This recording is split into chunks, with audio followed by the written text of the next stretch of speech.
వస్తువులు చెల్లెడి యొక్క విచిత్రమైన సంతాలోకము విచిత్రమైన సంతం పరదేశులము ప్రియులారమన పురమిదిగాదిపుడు నిజముగా పురమిదిగాదిపుడు సంతగొళ్ళు క్షమ సడలిన చందము సంతగొళ్ళు క్షమ సడలిన చందం బంతయు సాధమగున్ నిజముగా బంతయు సాధనగున్ పరదేశులము ప్రియులారమనం పురమిదిగాదిపుడు నిజముగా పురమిదిగాదిపుడు స్థిరమని నమ్మకు ధరయోవరికిని స్థిరమని నమ్మకు ధరయోవరికిని పరలోకమి స్థిరము నిజముగా పరలోకమి స్థిరము పరదేశులము ప్రియులారమనం పురమిదిగాదిపుడు నిజముగా పురమిదిగాదిపుడు మెడలు మీదలు మేలగు సరుకులు మెడలు మీదలు మేలగు సరుకులు పడై కనబడవే నిజముగా పడై కనబడవే పరదేశులము ప్రియులారమన పురమిదిగాదిపుడు నిజముగా మన పురమిదిగాదిపుడు ధనధాన్యాంబులు దరగక మానవు ధనధాన్యాంబులు తరగక మానవు పనిపాటలు పోయే నిజముగా పనిపాటలు మాయే పరదేశులము ప్రియులారమన పురమిదిగాదిపుడు నిజముగా పురమిదిగాదిపుడు ఎన్ని నాళ్ళు మన మిలలో బ్రతికిన ఎన్ని నాళ్ళు మన మిలలో బ్రతికిన మన్నైపోవునుగా దేహము మన్నైపోవునుగా పరదేశులము ప్రియులారమన పురమిదిగాదిపుడు నిజముగా పురమిదిగాదిపుడు వచ్చితిమిచ్చటికి వాటి హాస్తములం వచ్చితిమిచ్చటికి వాటి హాస్తముల తెచ్చినదేదియులేదు గదం తెచ్చినదేదియులేదు గదం పరదేశులము ప్రియులారమనం పురమిదిగాదిపుడు నిజముగా పురమిదిగాదిపుడు ఎట్లు వాచితిమో ఈ లోకమునకు ఎట్లు వాచితిమో ఈ లోకమునకు నట్లే వెళ్ళవలయున్ మెంటికి నట్లే వెళ్ళవలయున్ పరదేశులము ప్రియులారమన పురమిదిగాదిపుడు నిజముగా పురమిదిగాదిపుడు. ఆదికాండం 49వ అధ్యాయము 28వ వచనం నుండి ప్రారంభం. ఇవి అన్నీయు ఇశ్రాయేలు 12 గోత్రములు వారి తండ్రి వారిని దీవించుచు వారితో చెప్పినది ఇదే, ఎవని దీవెన చొప్పున వానికి వారిని దీవించెను. తరువాత అతడు వారికి ఆజ్ఞాపించి ఇట్లా నేను నా స్వజనుల యొద్దకు చేర్చబడుచున్నాను. యాకోబు తల్లిదండ్రులు గొప్ప ప్రార్థనా పరులు. పాత నిబంధనలో దేవుడు తన ప్రజలకు ఏమని తెలియజేశాడంటే, నేను అబ్రహాము దేవుడను, నేను ఇస్సాకు దేవుడను, నేను యాకోబు దేవుడనై ఉన్నాను అని తన్ను తాను బయలుపరుచుకున్నాడు. ఇస్సాకు రిబకాలు వారి వివాహము కూడా ఆశ్చర్యకరంగా జరిగినది. ఇస్సాకు రిబకాలు గొప్ప ప్రార్థనా పరులు. ఎందుకంటే ఇస్సాకుకు వివాహమైనప్పుడు 40 సంవత్సరాలు, పిల్లలు పుట్టినప్పుడు 60 సంవత్సరాలు. ఇస్సాకు భార్య రిబకా గర్భవతి, అతనికి 2 జనాంగాలని ఇచ్చింది. పెద్దవాడు చిన్నవానికి దాసుడగు.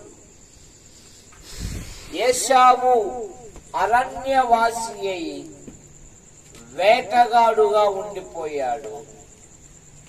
యాకోబు తల్లి చెంగు పట్టుకొని గుడారములో ఎదిగినవాడు.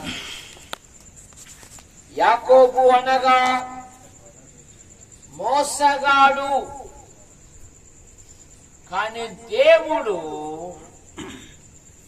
యాకోబును ఆశీర్వదించాడు. ఎందుకు ఆశీర్వదించాడు? యాకోబు దీవెన కొరకై తండ్రిని అన్నను మోసగించాడు. కానీ యాకోబు తన బలహీనత ఒప్పుకున్నాడు. దేవుడు అడిగాడు, నీ పేరు ఏమి అంటే, నీకు తెలియదా అని ఎదురు ప్రశ్న వేయలేదు, గాని నేను యాకోబును అన్నాడు. యాకోబు అనగా మోసగా. యాకోబు దేవుని మాట విన్నాడు. ఆదికాండం 31వ అధ్యాయము 31వ వచనం. 31వ అధ్యాయము. యాకోబు నీవు బలవంతముగా నా యొద్ద నుండి ఈ కుమార్తెలను తీసుకుందువేమో అనుకుని భయపడి తిని ఎవరి యొద్ద నీ దేవతలు. ఆదికాండ 31వ అధ్యాయము 31 నుండి నేను వస్తాను. ఏమంటున్నాడు ఇక్కడ?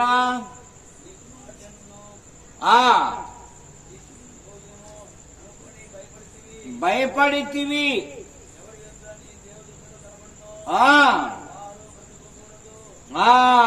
కనుక యాకోబు దేవుని మాట విన్నాడు. ఎలాగా? 31వ అధ్యాయములోనే ఒక శ్రేష్టమైన మాట మనకు దొరుకుతుంది. 13వ వచనములో, నీవెక్కడ స్తంభము మీద నూనె పోసితివో, ఎక్కడ నాకు మొక్కుబడి చేసితివో ఆ బేతేలు దేవుడను నేనే. ఇప్పుడు నీవు లేచి ఈ దేశములో నుండి బయలుదేరి దేశమును తిరిగి వెళ్ళుమని చెప్పాను. నాతో చెప్పాను. 11వ వచనములో యాకోబు అని నన్ను పిలవగా చిత్తము ప్రభువా అంటిని. లే, నీకు ఎక్కడ నువ్వు నూనె పోసితివో, ఎక్కడ నీకు కనబన్నానో ఆ బేతేలు దేవుడను నీవు ఈ ప్రదేశము విడిచి బేతేలునకు వెళ్ళుము అంటే యాకోబు దేవుని మాట విన్నాడు, వృద్ధి అయ్యాడు. కానీ దేవుని మాటకు విధేయత చూపాడు. యాకోబు గొప్ప ప్రార్థనా పరుడు. ఒక్క రాత్రి ఒక్క నరుడు దూతతో పోరాడెను, దూతను బతిమాలెను. అతడు కన్నీరు విడుచుచు, నీవు నన్ను ఆశీర్వదించితేనే గాని నేను నిన్ను విడువను. గొప్ప ప్రార్థనా పరుడు యాకోబు.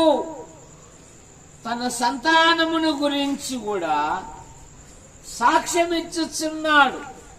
ఏమని? ఏశావుతో, అనాయ్, వీరందరూ నీ సేవకునికి దేవుడు దయచేసిన పిల్లలే. ఇప్పుడు యాకోబు ఏశావుతో సమాధాన పడ్డాడు కూడా. ఎందుకంటే యేసుక్రీస్తు వారు అన్నారు కదా, సమాధాన పరుచువారు ధన్యులు. యాకోబు తన కుటుంబము కొరకు కష్టపడ్డాడు.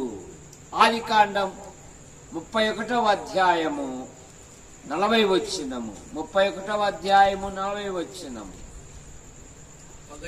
పగటి ఎండకును రాత్రి మంచుకును నేను క్షీణించిపోతిని. నిద్ర నా కన్నులకు దూరమాయను. ఇది వరకు నీ ఇంటిలో 20 ఏళ్ళు ఉంటిని. ఇద్దరు కుమార్తెల నిమిత్తము 14 ఏండ్లు నీ మందల నిమిత్తము 6 ఏండ్లు నీకు కొలవు అయినను నీవు నా జీతమును పలుమార్లు మార్చితివి. మోసగాడే గాని కష్టించి పని చేశాడు. పగటి ఎండకును రాత్రి మంచుకును నేను తడిచిపోయా. నీ ఇద్దరు కుమార్తెల కొరకు 14 సంవత్సరాలు కొలువు చేసి,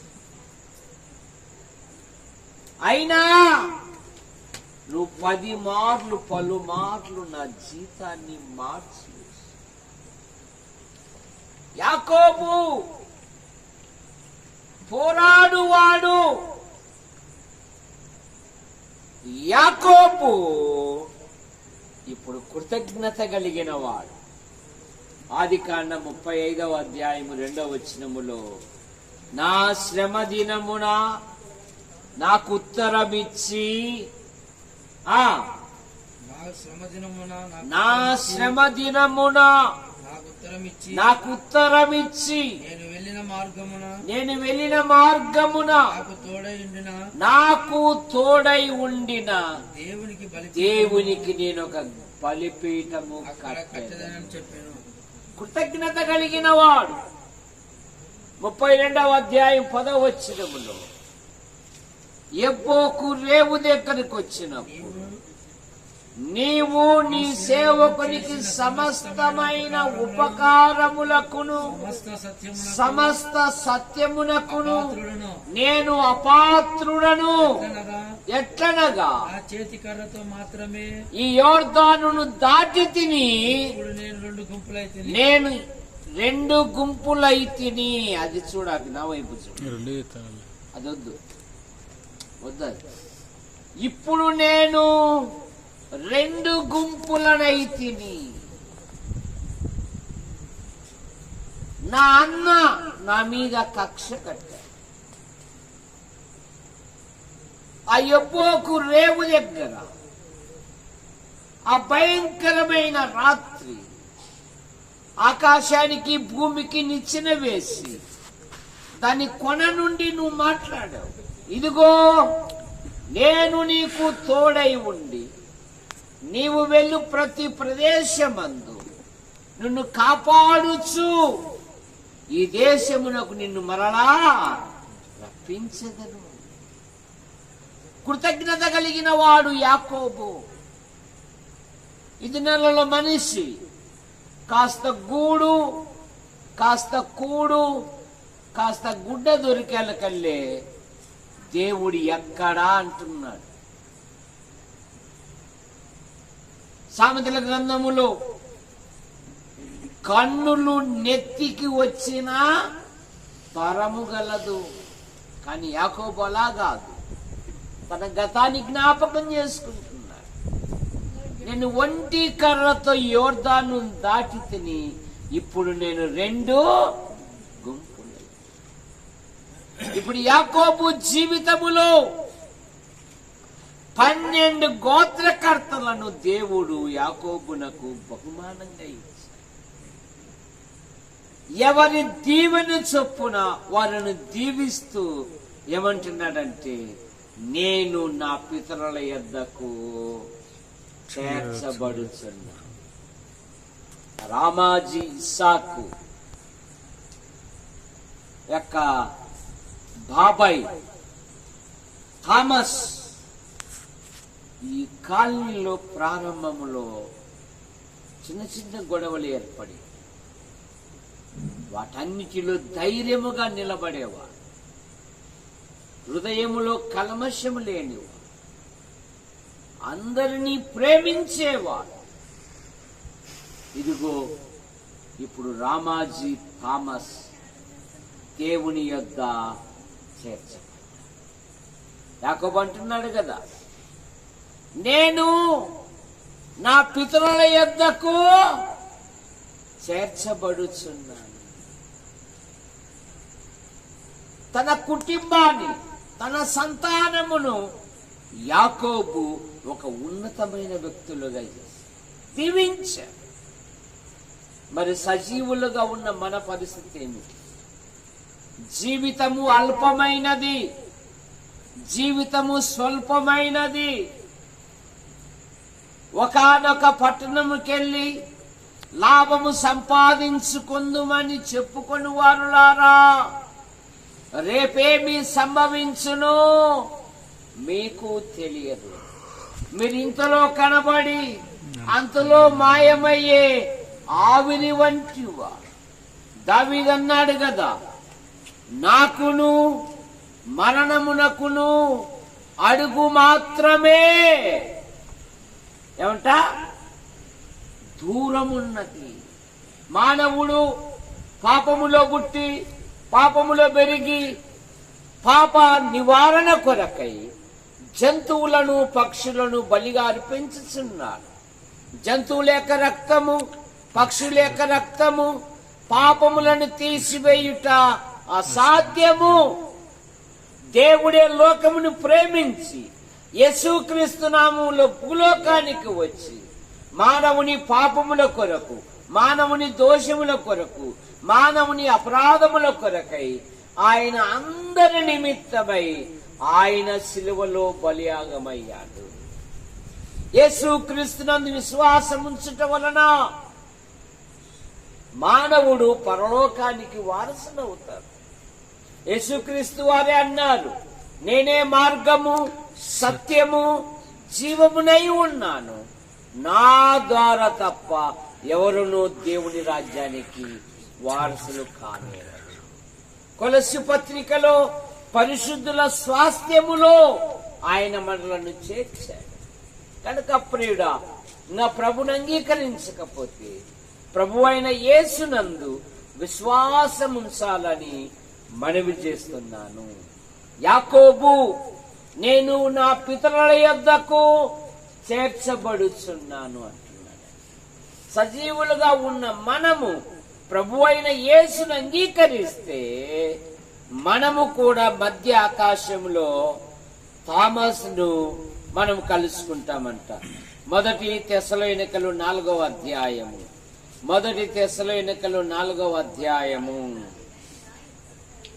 13వ వచనం. సహోదరులారా, నిరీక్షణ లేని ఇతరుల వలె మీరు దుఃఖపడుకున్న నిమిత్తము నిద్రించుచున్న వారిని గురించి మీకు తెలియకుండుట మాకిష్టము లేదు. యేసు మృతి పొంది తిరిగి లేచినని మనము నమ్మిన ఎడల అదే ప్రకారము యేసునందు నిద్రించిన వారిని దేవుడు ఆయనతో కూడా వెంటబట్టుకొని వచ్చును. మేము ప్రభువుని మాటను బట్టి మీతో చెప్పున్నదేమనగా, ప్రభు రాకడ వరకు సజీవులమై నిలుచుండి మనము నిద్రించిన వారి కంటే ముందుగా ఆయన సన్నిధికి చేరము.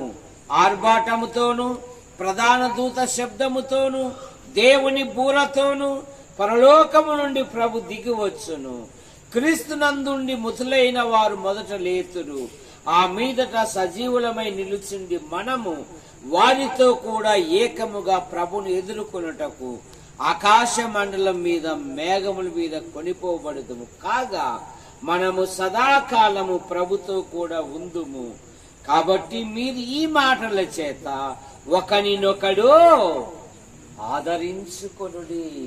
కనుక ఇంకా ఈ సమయములో ప్రభుని అంగీకరించకపోతే, యేసు ప్రభువా, నా పాపముల కొరకు, నా దోషముల కొరకు మీరు చనిపోయి లేశారు, నన్ను రక్షించండి, నా పాపాలు శుద్ధి చేయండి, నన్ను దేవుని రాజ్యంలో వారసులుగా చేయండి అని నువ్వు అడిగితే, ఆ ప్రేమామయుడు నిన్ను శుద్ధి చేయడమే గాక నీలో ఆయన నివసిస్తూ ఆ నిత్య జీవానికి, ఆ నిత్య రాజ్యానికి, ఆ శాశ్వత రాజ్యానికి వారసులుగా చేస్తాడు. ప్రార్థన చేసుకుందాం. ప్రేమించిన మా తండ్రి, మీ నామాన్ని బట్టి ముగిస్తోంది. రామాజీ థామస్ చిన్న వయసులోనే మీ వద్దకు చేర్చబడ్డాడు. ఆయన తల్లిని, తోబుట్టువులను, బంధువర్గాన్ని దీవించాడు. ఒకని తల్లి వారిని ఆదరించున్నట్లు నేను మిమ్మల్ని ఆదరించి, రాత్రి వసంతరావు అలాగే బంధుమిత్రులు ఆయా ప్రయాణాలలో ఉన్నారు, వారి క్షేమంగా నడిపించండి. ముందున్న కార్యక్రమాన్ని దీవించండి. రేపు జరగబోయే భూస్థాపిత కార్యక్రమంలో ఆది అంతం అధ్యక్షత వహించి మీరే మహిమ పొందమని యేసు ప్రభు నామములో ప్రార్థిస్తున్నాం తండ్రి. ఆమేన్. ఆమేన్.